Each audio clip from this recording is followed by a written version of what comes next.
On the steps of Parliament, Margaret Kelly fronts a campaign to stop her public housing development from being demolished. The 68-year-old disability pensioner was given notice to vacate her Barrack Beacon unit in Port Melbourne, but she's ignoring it. I won't be leaving here until I'm carried out, so... Margaret has been fighting to stop the 89-unit site being bulldozed next month to be replaced by hundreds of social and private properties. Last week, she glued her hands to the foyer of the Housing Minister's office when she couldn't secure a meeting. But Colin Brooks has now written to Margaret to arrange one. She's hoping to convince him he'll save tens of millions by keeping the units.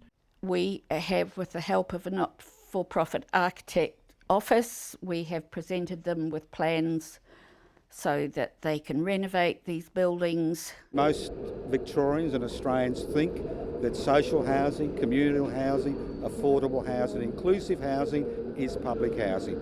It is not. It is privately owned, privately managed.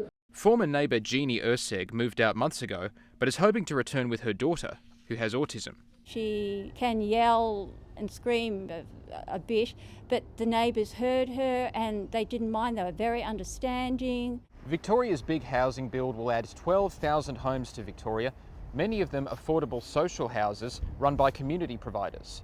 But public housing advocates say social housing is less ideal because rents are higher and tenants don't have the same rights.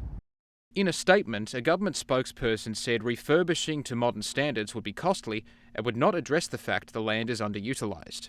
10 to 15% of the population live in public housing. That puts downward pressure on rents.